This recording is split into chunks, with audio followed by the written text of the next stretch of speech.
आइए देखते हैं खबरें विस्तार से। शुरुआत करते हैं महाराष्ट्र की खबर से, जहां शिंदे गुट महाराष्ट्र विधानसभा के स्पीकर की परीक्षा में पास हो गया है। स्पीकर राहुल नार्वेकर ने शिंदे गुट को ही असली शिवसेना माना है और इसी के साथ शिंदे गुट के 16 विधायकों की सदस्यता भी बरकरार रहेगी।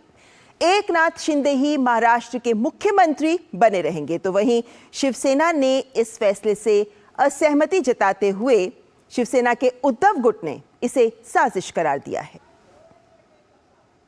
महाराष्ट्र में उद्धव ठाकरे को एक और बड़ा झटका लगा है।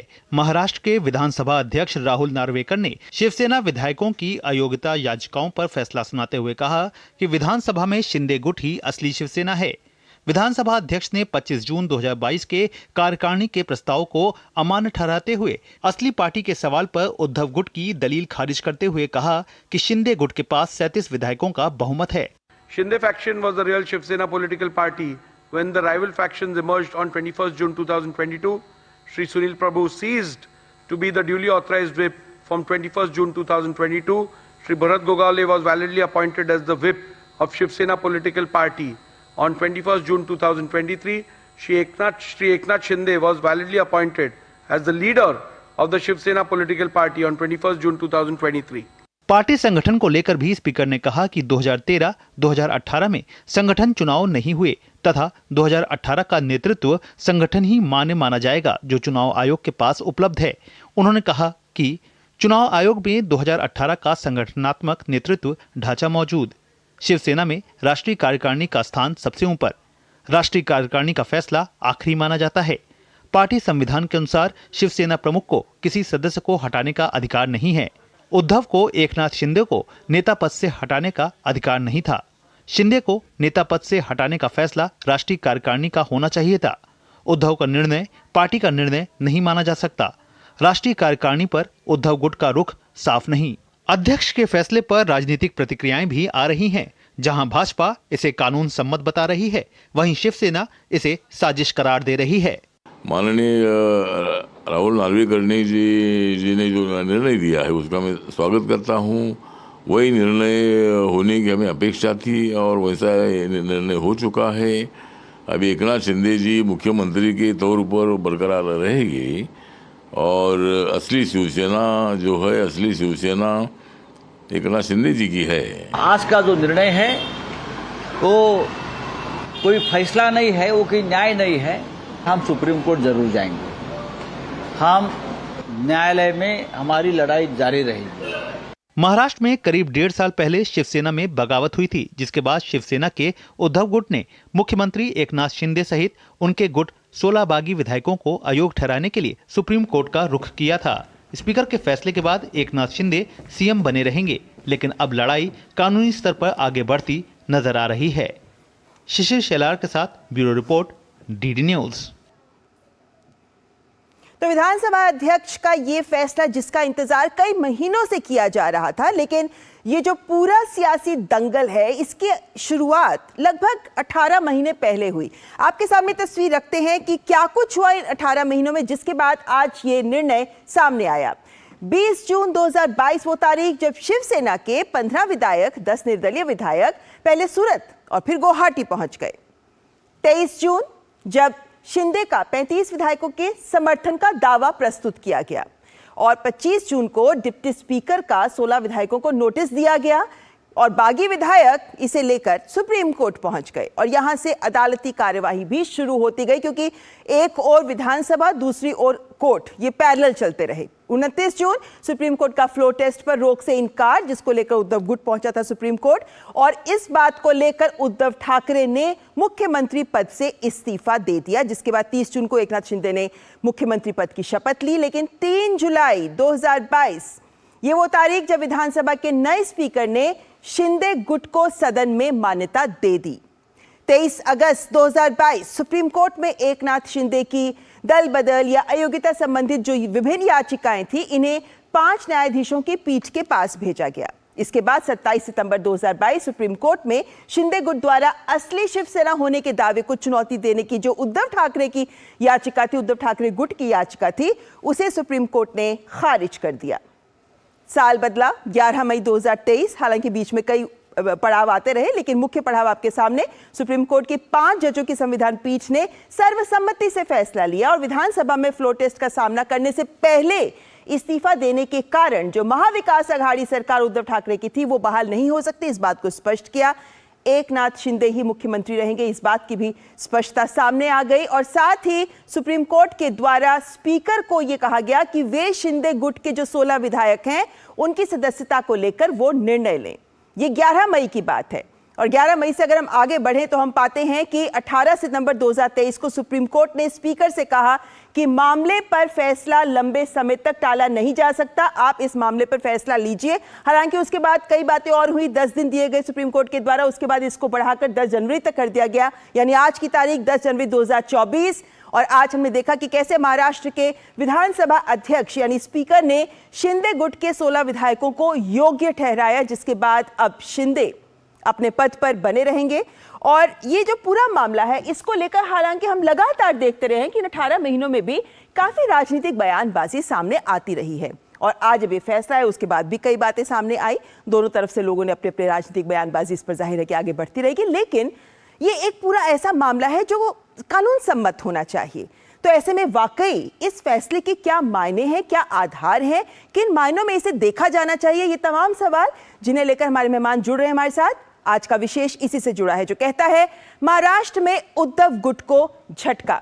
आज का जो फैसला आया उससे शिंदे गुट यानी शिवसेना का जो शिंदे गुट है उसको राहत मिली, लेकिन वहीं उद्धव गुट को झटका लगा है, क्योंकि ये उम्मीद, हालांकि अगर 16 विधायक अयोग्य घोषित हो भी जाते तो भी महाराष्ट्र की सरकार को इससे कोई नुकसान नहीं होना था। अजित पवार के पास नंबर्स हैं, एनडीए वहां पे जो सरकार है वो बनी रहती, लेकिन जो शिंदे गुट है उनके 16 विधायक, उनकी योग्यता बरकरार रहेगी और इसके बाद उद्धव गुट को जरूर इससे झटका लगा है। हमारे साथ संविधान विशेषज्ञ डीके दुबे इस वक्त हमारे साथ जुड़ रहे हैं, क्योंकि बहुत से लोग होंगे जिनके जहन में ये सवाल होंगे, क्योंकि जब राजनीतिक बयानबाजी होती है, दुबे जी बहुत बहुत स्वागत है आपका। दुबे जी, जब राजनीतिक बयानबाजी होती है ना, उस वक्त एक नैरेटिव गढ़ा जाता है और जो समर्थक होते हैं, जो किसी दल के साथ जुड़े हुए लोग होते हैं, वो उसी नैरेटिव को पढ़ने का प्रयास करते हैं जिस तरह से नेता अपने बयान देते हैं। इस निर्णय को अगर हम एक पारदर्शी, क्योंकि आज इसके लाइव ट्रांसमिशन किया गया, इसका लाइव प्रसारण किया गया, ये पूरा मसला या विधानसभा अध्यक्ष ने जो निर्णय दिया, कहां तक पारदर्शी, कहां तक संविधान सम्मत? देखिए, 2-3 बातों पर बहुत महत्वपूर्ण तरीके से ध्यान देना चाहिए, क्योंकि जो ग्रुप हैं वो अपने अपने हिसाब से इंटरप्रिटेशन करेंगे, स्वाभाविक है जी। लेकिन सुप्रीम कोर्ट की जो टिप्पणी है उसकी लाइट में इंटरप्रिटेशन हो रहा है, जो विरोधी ग्रुप मतलब जो उद्धव ग्रुप है वो कर रहा है। वो ये कह रहे हैं कि जब विप उनको दे दी गई है, पहले वाली विप सहमत थी, और उसके अलावा पार्टी में ये कहा गया कि पॉलिटिकल पार्टी ही लेजिस्लेटिव पार्टी होगी और लेजिस्लेटिव पार्टी में जो विप अपॉइंट किया गया है वो पॉलिटिकल पार्टी का ही होगा। इतनी बात से सहमति जताई जा सकती, लेकिन इसी दौरान जब इलेक्शन कमीशन ऑफ इंडिया में केस चला तो इलेक्शन कमीशन ने शिंदे गुट को मान्यता दे दी और शिंदे गुट को ही शिवसेना माना। ऐसी परिस्थिति में अब स्पीकर या तो इलेक्शन कमीशन ऑफ इंडिया के विरुद्ध जाएं और या फिर इलेक्शन कमीशन के निर्णय को अपने निर्णय में समाहित करें, और उन्होंने वैसा ही किया कि इलेक्शन कमीशन के निर्णय को उन्होंने अपने निर्णय में समाहित किया। और ध्यान में रखते हुए उन्होंने कहा कि जब इलेक्शन कमीशन की साइट पर जो डेटा है, यानी कि एक चीज का निर्णय हो चुका है, हम उस निर्णय के आधार को आधार मानते हुए यहां पर निर्णय दे रहे हैं। अब उसमें आधार क्या था? क्योंकि इलेक्शन कमीशन ने यह कहा कि जो उनका पुराना संविधान है वो संविधान इसलिए मान्य है क्योंकि 2013-2018 में उस पर चुनाव होना था और पार्टी का चूंकि इलेक्शन ही नहीं हुआ तो नया संविधान कैसे बन सकता है। पार्टी इलेक्ट हो, नई कार्यकारिणी बने, नई कार्यकारिणी नए संविधान को अप्रूवल दे सकती है। एक व्यक्ति किसी संविधान को कैसे बना सकता है और अप्रूवल कैसे दे सकता है? दुबे जी, यहाँ पर आपको रोकना चाहूंगी, एक सवाल जरूर ये समझना चाहूंगी मैं भी, क्योंकि जिस वक्त ये पूरी बात हो रही थी, स्पीकर ने जो सामने रखी, उसमें एक प्रीमाइज जिसे लेकर चला गया वो यही कि सुप्रीम कोर्ट ने जो आधार दिया है, जो सिद्धांत बनाया है, उसके आधार पर और चुनाव आयोग के साइट पर जो दिया है उसके आधार पर ये निर्णय लिया गया है। लेकिन जब इतनी सारी सुनवाइयां हुई हैं, सब कुछ हुई है, उसके बीच में कहीं एक बार ये भी बोला गया है सुप्रीम कोर्ट के द्वारा कि इलेक्शन कमीशन का जो भी रिजल्ट आएगा, that will be subject to the result और the decision of the Supreme Court. तो क्या इस मायने को भी समझना महत्वपूर्ण है इस परिप्रेक्ष्य में, कि इसे लेकर भी कुछ लोग सवाल उठा रहे हैं? नहीं, देखिए, इस विषय में तो क्लैरिटी अपने आप है। क्लैरिटी ये है कि आईआर कोहेलो का एक जजमेंट आया था ऑनरेबल सुप्रीम कोर्ट का, उसमें उन्होंने कहा था कोई भी संवैधानिक बॉडी जो टॉप लेवल की है और लिखा है कि वो नॉन अपीलेबल है या उसकी निर्णय फाइनल है, वो भी सुप्रीम कोर्ट के दायरे में आता है। यानी कि इलेक्शन कमीशन ऑफ इंडिया जो निर्णय कर देगा वो भी कोर्ट में चैलेंजेबल है। और इसी प्रकार से लिखा तो ये है कि विधानसभा के अध्यक्ष का निर्णय फाइनल है या लोकसभा के अध्यक्ष का निर्णय फाइनल है, लेकिन आईआर कोहेलो ये कहता है कि अगर नाइंसाफी हुई है या उसमें कोई पॉइंट मिलता है तो सुप्रीम कोर्ट उसको रिव्यू कर सकता है। अब सुप्रीम कोर्ट रिव्यू कर सकता है का मतलब बिल्कुल साफ है कि इलेक्शन कमीशन ऑफ इंडिया का जो डिसीजन है वो सुप्रीम कोर्ट उसको दोबारा सुनेगा, या फिर जो आज निर्णय हुआ है उसको भी दोबारा सुनेगा। तो सुप्रीम कोर्ट के पास रास्ता खुला हुआ है। लेकिन सुप्रीम कोर्ट के पास जब भी केस की सुनवाई होती है तो जो आधार हैं पीछे के, वो आधार जरूर लिए जाते हैं। इसलिए मुझे लगता है कि नार्वेकर जी ने जो निर्णय दिया है उसमें पूरा बैकग्राउंड लिखते हुए एक डिटेल्ड ऑर्डर किया है। डिटेल्ड ऑर्डर का मतलब ये होता है कि चैलेंज करते समय बहुत मुश्किल होगा उस ऑर्डर को काट पाना, क्योंकि रीजनिंग उसमें प्रॉपर दी होगी। जाहिर है, और बहुत पारदर्शी तरीके से एक एक तथ्य को बिंदुवार तरीके से सामने रखते हुए नार्वेकर ने आज पूरा निर्णय पढ़ा। लेकिन इस वक्त हमारे साथ शेखर अय्यर जी भी जुड़ गए हैं, वरिष्ठ पत्रकार। शेखर जी, हमने देखा कि किस तरीके से इस मामले को लेकर जाहिर है कि बीजेपी की ओर से तो यही कहा जा रहा है कि ये तो कानून सम्मत बात हो रही है, तो इसको लेकर क्या बोलना। लेकिन शिवसेना का उद्धव गुट है, वो तो इसका विरोध भी कर रहे हैं, वो तो कह रहे हैं कि हम अदालत भी जाएंगे। इसे साजिश करार देना या उनका जैसे तथ्य है कि ये फिक्स्ड मैच है, क्या ये उनका एक नैरेटिव गढ़ने का ही प्रयास के तौर पर देखा जाना चाहिए? देखिए, वो अवश्य जाएंगे, सुप्रीम कोर्ट जाएंगे, लेकिन इस ऐसे जैसे मामले हैं जहां स्पीकर का निर्णय हो, देखिए जो कॉन्स्टिट्यूशनल बॉडीज हैं उनके अपने एक दायरे होते हैं, उनके अपने एरिया होते हैं। एक लेजिस्लेचर के मामले में वो, और खास करके 10 शेड्यूल मामले में केवल प्रोसेस को देखेंगे, क्या स्पीकर प्रक्रिया क्या प्रक्रिया अपनाए जिससे फाइनल फैसला सुनाए। फैसला के ऊपर ज्यादा टिप्पणी नहीं होगी, लेकिन प्रोसेस पे होगी। तो अगर प्रोसेस पे कोई गलती है तो सुप्रीम कोर्ट अवश्य करेगी, क्योंकि नहीं तो स्पीकर हो, लोकसभा स्पीकर हो, असेंबली स्पीकर हो, अपने आप में स्वयं सक्षम है और उनकी पूरा अधिकार है जो फैसले सुनाने का, वो चैलेंज नहीं हो सकता, लेकिन प्रोसेस चैलेंज हो सकता है। तो आज अगर उद्धव ठाकरे कह रहे हैं कि हम सुप्रीम कोर्ट जाएंगे, वो यही कह रहे हैं कि भाई सुप्रीम कोर्ट ने जो प्रक्रिया बताई उसको आपने फॉलो नहीं किया। क्योंकि अगर सुप्रीम कोर्ट ही तय करना है कि किसका कौन सा रियल सेना है तो वो तो सुप्रीम कोर्ट सुना देती, लेकिन सुप्रीम कोर्ट भी जानती है उस मामले में वो पावर उनके पास नहीं है, या वो पावर अपने आप नहीं ले सकते। जब किसी पार्टी को रिकॉग्नाइज करना फ्लोर ऑफ द हाउस में, वो स्पीकर का दायरे पे आता है, वो स्पीकर का एरिया है जिसपे कोर्ट कुछ निर्देश नहीं दे सकता स्पीकर को। केवल प्रोसेस और प्रोसीजर वो कैसे फॉलो हुआ वो सुप्रीम कोर्ट जरूर उसको एग्जामिन करेंगे। क्या महाराष्ट्र के असेंबली स्पीकर क्या प्रोसेस अपनाए ये फैसला आने, इस फैसले आने पर। बिल्कुल, इस फैसले जो आज पहुंचे हैं कि एकनाथ शिंदे का पार्टी कि अभी वही रियल शिवसेना है, उसका कारण उन्होंने बताया। और सबसे बड़ी कारण जो बड़े उसके पॉलिटिकल इंपॉर्टेंस देखिए, जो 2018 में जो कॉन्स्टिट्यूशन बदला गया, शिवसेना के कॉन्स्टिट्यूशन, उद्धव ठाकरे जिसपे मालिक बने पार्टी के, वो कभी इलेक्शन कमीशन को सबमिट नहीं हुआ था। इलेक्शन कमीशन के पास उसकी रिकॉर्ड ही नहीं है। जिस रिकॉर्ड पे वो सारे ये कॉन्स्टिट्यूशन कह रहा, जिसकी उनकी वही है कि भाई प्रमुख जो है वो सब कुछ है। और यही एक बहुत बड़ा कमजोर बिंदु बना उद्धव ठाकरे के लिए, और जिसके आधार पर ये बात साबित हुई कि एकनाथ शिंदे को हटाए जाना भी गलत था और उनका ये सब विधायक जो है ये भी योग्य रहेंगे। लेकिन दुबे जी, अभी हमने देखा कि कैसे निर्णय पढ़े जाने से पहले जब विधानसभा अध्यक्ष ने मुख्यमंत्री शिंदे के साथ मुलाकात की तो उसको लेकर भी सुप्रीम कोर्ट पहुंची है शिवसेना उद्धव गुट।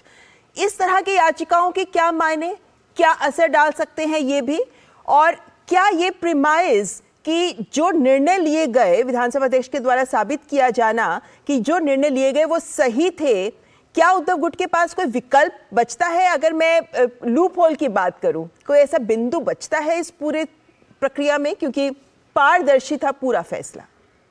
देखिए, ऐसा है, इन मामलों में अब व्यक्ति को कुछ ना कुछ तो कहना है। हकीकत यह है कि मुख्यमंत्री से मिलना, प्रधानमंत्री से मिलना, ये एक सरमाइश है, ये एक बनाया हुआ वो बात है कि भाई ये मिलने गए, इसका मतलब क्या है? अब मिलने गए, क्या मुख्यमंत्री ने कोई ऑन पेपर डायरेक्शन दिया क्या? मुख्यमंत्री ने कोई सबमिशन किया क्या? ऐसा तो कोई विषय है नहीं। अब जब ऐसा विषय नहीं तो ऑन पेपर क्या हुआ? कोई किसी से मिलता है, उसके आधार पर निर्णय बदल जाएगा या निर्णय बदल दिया, ये तो कोई ग्राउंड ही नहीं होता। और जो कहा जा रहा है वो मीडिया रिपोर्ट्स में कहने के लिए तो फिर हम सब जानते ही हैं कि आप कुछ भी बोल दीजिए, लेकिन जब भी निर्णय चैलेंज होगा तो फिर वो जो लिखा गया है उसमें, उसका जो कंटेंट दिया है, उसकी जो रीजनिंग दी है, उसका जो ग्राउंड दिया है, वो ग्राउंड सामने आएगा। जैसा अभी शेखर जी कह रहे थे कि वो प्रोसीजर उसका देखेंगे कि भाई आपने स्टेपिंग जो ली वो सही तरह से ली कि नहीं दी, वो चैलेंज होगा जाके वहां पर। लेकिन आप किससे मिलकर आए, ये कोई प्रोसीजर का पार्ट है क्या? ये कोई ग्राउंड है क्या? ये कोई ग्राउंड नहीं बनता, इसलिए ये तो कहने की बात है केवल। जी जी, शेखर जी यहाँ पर ये जरूर समझना चाहेंगे कि क्या राजनीतिक मायने होते हैं या क्या दूरगामी प्रभाव देखते हैं आप इसके, क्योंकि महाराष्ट्र की राजनीति को तो प्रभावित करते नजर ही आते हैं, लेकिन वहीं हम देख रहे हैं कि इंडी गठबंधन के अंदर भी इस वक्त बार्गेनिंग हो रही है कि कौन कितना प्रभावशाली, कौन कितनी सीटों पर लड़ सकता है चुनाव। और इस निर्णय का जाहिर है कि शिवसेना उद्धव गुट पर भी, इस बार्गेनिंग पर भी असर पड़ता दिख सकता है। बिल्कुल, देखिए, एक जो स्थिरता को लेकर जो सवाल थी पहले, भाई इस फैसले से क्या होगा, लेकिन ऐसा कोई सवाल नहीं है। सरकार स्थिर है, अभी बहुमत है उनके पास। एकनाथ शिंदे मुख्यमंत्री हैं, वहाँ 2 उप मुख्यमंत्री हैं, एक देवेंद्र फडणवीस बीजेपी के, दूसरा अपने अजीत पवार। लेकिन इस साल अंत में नवंबर महीना में विधानसभा चुनाव होना है। देखिए, उद्धव ठाकरे के लिए भी और एकनाथ शिंदे के लिए भी और सारे पार्टीज के लिए भी मामला जाके पब्लिक कोर्ट में जाएगा, क्योंकि चुनाव मैदान में आना है। उससे पहले लोकसभा चुनाव है, लेकिन कई सवाल आएंगे। क्या इस सारे फैसले से कुछ चुनाव आगे बढ़ सकते हैं या आगे, मतलब यानी लोकसभा के साथ हो सकता है, ये सारे सवाल आएंगे क्योंकि सीटों के लेकर है। वैसे लोकसभा चुनाव के पश्चात नवंबर महीना में होना ही है विधानसभा चुनाव। तो अभी पॉलिटिकल, ज्यादातर मामला पॉलिटिकल फील्ड पे है, पॉलिटिकल एरेना पे आ गया है। कोर्ट में तो ये चलता रहेगा, लेकिन ज्यादातर जो आज बैटल है उद्धव ठाकरे के लिए भी, कैसे, देखिए सारे अगर मेजॉरिटी आपके पार्टी सब लोग छोड़ के यहाँ आ गए, एक प्रकार से आपकी पार्टी की आपका क्या स्टैंडिंग है वो उस पर सवाल है। इसको आप पॉलिटिकली मुकाबला करने पड़ेगा। और ये भी कहा जा रहा है शेखर जी कि अब उद्धव गुट के भी और टूटने के आसार नजर आते हैं, क्योंकि जब दिखता है कि भाई कमजोर पहलू है ये, तो कई लोग माला बदलने का प्रयास करते हैं। खैर, देखना होगा राजनीति क्या रुख लेती है। फिलहाल दुबे जी और शेखर जी, बहुत बहुत शुक्रिया आपका हमारे साथ जुड़ने के लिए। और फिलहाल यह वक्त एक ब्रेक का, आप देखते रहें न्यूज़ नाइट।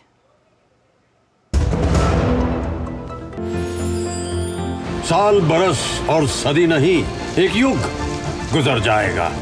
उम्र न पूछो वंडर की, जब फर्क नजर आएगा। वंडर सीमेंट, फर्क नजर आएगा। गोल्डी छोले मसाले, जहाँ जाए रिश्ते बनाए, जहाँ जाए रिश्ते बनाए, गोल्डी मसाले। दादू, आग का तारा मतलब? बहुत प्यारा, बिल्कुल तुम्हारे जैसा। पापा, ऑनलाइन फॉरेक्स ट्रेडिंग पर best offers, high returns, bonus deposit और इनाम जीतने का मौका। हाँ बैल, मुझे मार मतलब? मुसीबत को बुलाना तुम्हारे पापा जैसे। आरबीआई कहता है आकर्षक ऑफर्स का लालच देने वाले अनधिकृत प्लेटफॉर्म्स पर फॉरेक्स ट्रेडिंग करना यानी अपने पैरों पर कुल्हाड़ी मारना। इसका मतलब? इन्हीं से पूछो। समझा पापा। आरबीआई कहता है जानकार बनिए, सतर्क रहिए। तुम्हें पता है इन्वेस्टर्स के लिए एक इन्वेस्टर प्रोटेक्शन फंड होता है, IPF। लेकिन अगर तुम्हारा ट्रेड एक्सचेंज पर एग्जीक्यूट नहीं हुआ या फिर कोई गारंटीड रिटर्न्स वाली स्कीम है, तो ये IPF आपकी मदद नहीं कर सकता है। और अगर आपका ब्रोकर ही डिफॉल्टर बन जाए तो फिर IPF आपको कॉम्पेंसेशन दिला सकता है। कहाँ से सीखा? NSE की साइट पर। समझकर इन्वेस्ट कर। लाइफ में फाइनेंशियल आजादी के लिए एनपीएस जरूरी है। रिटायरमेंट में फाइनेंशियल आजादी रहे जारी, एनपीएस से आज ही करे तैयारी। एनपीएस जरूरी है। अभी नहीं करना मतलब? मुझे नहीं करना दूसरा बच्चा अभी। अरे पर क्यों नहीं करना, बताओ। आज रेडियो पे बता रहे थे कि पहले और दूसरे बच्चे के बीच अंतर रखना कितना जरूरी है। माँ बस हर 3 महीने में गर्भ निरोधक टीका लगवा ले। पर अंतर काहे रखना है? बच्चों के भविष्य के लिए। आगे जाके बच्चा कितना होनहार होगा ये पहले 2 साल में ही तय हो जाता है, क्योंकि बच्चे का 80% मानसिक विकास इसी समय में होता है। बताओ।